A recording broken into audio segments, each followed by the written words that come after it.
अस्सलामुअलैकुम गाँव वाला समान।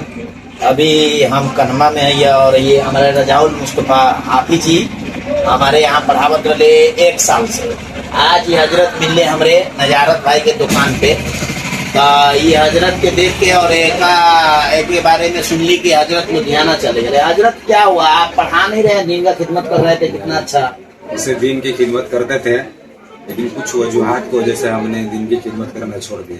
जैसे कि सैलरी वगैरह का जो डिमांड हम लोग करते थे, जैसे अब 9,000 सैलरी है तो हम कहे 10,000 बढ़ाने के लिए जी 10,000 9,000 के बाद 10,000 यानी 1,000 1,000 तो डिमांड करने से क्या होता है ना, लोगों के अंदर, आवाम के अंदर खलने लगती है कि ये मौलाना साहब ये ऐसे वैसे। इसी वजह से वो हमको हटा देते थे, कभी ये गाँव कभी वो गाँव, यानी दर बदर की ठोकर खाते थे।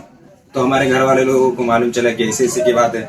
मेरे वालिद साहब थे, माशाल्लाह वो अच्छे हैं, स्पोर्ट इंपोर्ट के मैनेजर है वो बोले कि ऐसा करो कि छोड़ दो, कब तक तुम भटकते रहोगे इधर उधर। तो वो बेहतरीन एक कंपनी है लुधियाना में जैकेट का, उसमें बोले कि तुम कटिंग सीख लो, मास्टर बन जाएगा, जो भी होगा अल्लाह का शुक्र है, उसी में गुजर बसर करना, नमाज वगैरह की पाबंदी करना। तो इसी सब की वजह से, आवाम की वजह से हमने मदरसा लाइन छोड़ दी।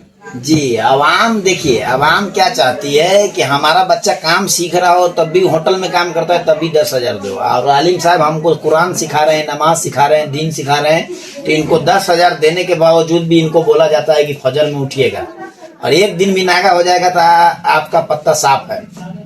10,000 रुपया में कितना खटवाइएगा आप इमाम को। देखिए हमारे एक आलिम साहब इतना अच्छा दीन का खिदमत कर रहे थे, और गांव समाज और कुछ जाहिलों की वजह से इनको पढ़ाई छोड़ के अभी काम करना पड़ रहा है।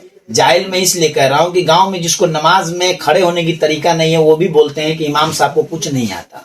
ऐसा अभी हर गांव में है, ऐसा ही है ना हजरत? जी। और मैं कभी भी जाता था, जैसे कि महफिल में या किसी घर फातिया खानी करने, तो हालांकि हम कभी नहीं, किसी से भी पूछ लीजिएगा, पैसे वगैरह की हमने डिमांड नहीं। यानी आप डिमांड नहीं करते? कुछ नहीं, जो लोग दिए, जो दिए ना भी दिए, बस जो भी देते थे 10 हो 5 हो हम रख के यही आप मार खा गए हजरत। देखिए जैसे क्या है, अभी जमाना दिखावे का है हजरत, तो आपको डिमांड करना चाहिए था, आपको कैलेंडर सेट करके रखना चाहिए। अभी आप सुन्नी है, मैं भी सुन्नी हूँ, लेकिन हमारे बरेलवी में वो ये आ गया हुआ है फातिया।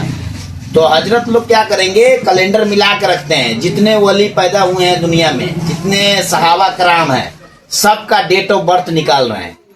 अभी पहले तो 12 रबी अव्वल से शुरू हुआ, अभी देखिए कितना जुलूस और कितना फातिया। आज 12वीं है, कभी 13वीं है, कभी उर्स है, कभी आला हजरत का उर्स है, कभी जितना हो फातिया करवाए, हाईलाइट पे आए, लोगों को लगे ऐसा आलिम कोई नहीं है। और ये रजाउल मुस्तफा से हमारे गांव में ये इतने संजीदा मिजाज के आदमी है और इतने मेहनती आदमी थे, इतना अच्छा से पढ़ाई कराते थे।